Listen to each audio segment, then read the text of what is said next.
Ninth class, good morning. आज हम पढ़ेंगे ग्रामश्री काव्य में जो लिखा है सुमित्रा नंदन पंत के द्वारा। ठीक है, इसमें से आप सबसे पहले सुमित्रा नंदन पंत का जन्म मृत्यु रचनाएं लिखेंगे और उसके बाद जो मैं आज पढ़ाऊंगी उसमें से इस पैराग्राफ से आपको प्रश्नोत्तर लिखने हैं। ठीक है, ध्यान से सुने, वीडियो देखिए। ग्रामश्री सबसे पहले है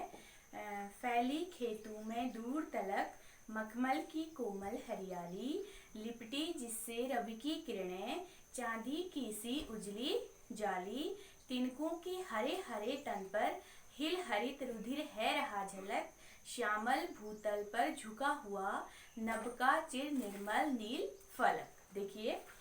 फैली दूर तलक, फैली खेतों में दूर तलक यानी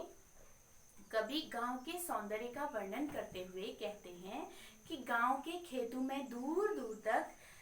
फसलों की हरियाली क्या है, फैली हुई। आजकल आप देख रहे हैं चारों ओर क्या है,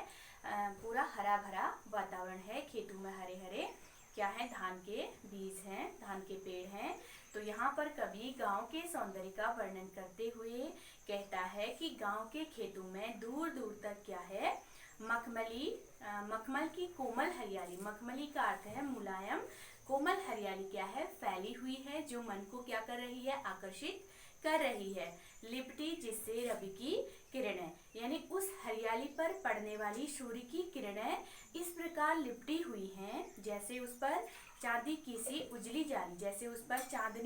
चांदी के समान उज्जवल जाली क्या है, लपेट ली गई है, ऐसा दिख रहा है। जब सूर्य की किरणें उस हरियाली पर पड़ रही हैं तो वो लग रहा है कि चांदी के समान उज्जवल जाली लपेट दी गई हो। तिनकों के हरे हरे पात पर हिल हरित रुधिर है रहा झलक, यानी कवि तिनकों को हरे हरे शरीर वाला बता रहा है। जो छोटे हरे हरे तिनके हैं उनको हरे हरे शरीर वाला बता रहा है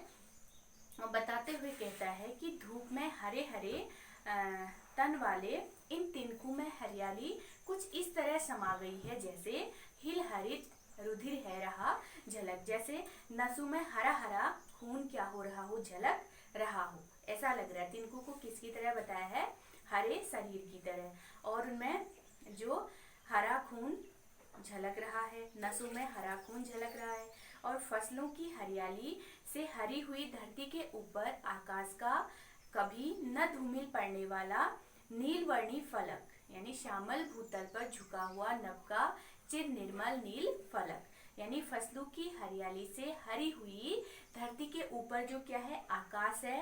आकाश का कभी न धूमिल पड़ने वाला, कभी धूमिल न पड़ने वाला नीलवर्णी फलक, फलक यानी छोर या किनारा इस प्रकार झुका हुआ है मानो नीचे झुककर वह धरातल को क्या करना चाहता हो, छू लेना चाहता हो, ऐसा आसमान को देखकर प्रतीत हो रहा है। तो इसमें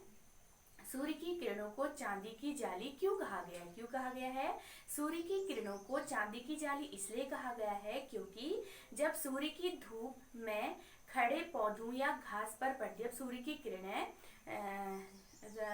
खेत में खड़े पौधों पर उनकी किरणें पड़ती हैं तो पौधे तो उस पर पड़ने वाली जो ओस की बूंदें हैं वो किसके समान चमक रही हैं, चांदी के समान चमक उठती हैं। फिर इसके बाद तिनकों के हरे हरे तन पर कौन सा अलंकार है, जो तिनकों के हरे हरे तन है उसमें कौन सा अलंकार है, देखिए कौन सा अलंकार होगा इसमें। एक तो हरे हरे पुनरुक्ति प्रकाश अलंकार है और दूसरा है मानवीकरण, यानी जहाँ पर प्राकृतिक सौंदर्य का वर्णन किया जाता है तो वहाँ पर कौन सा अलंकार होता है, मानवीकरण। तो हरे हरे पुनरुक्ति प्रकाश है और प्राकृतिक सौंदर्य का वर्णन किया गया है, इसलिए यहाँ पर क्या है, मानवीकरण अलंकार है। ठीक है, इसके प्रश्नोत्तर आप इसमें से जितने भी प्रश्नोत्तर आपसे बन रहे हैं वो बना के आप लिख लें। ठीक है।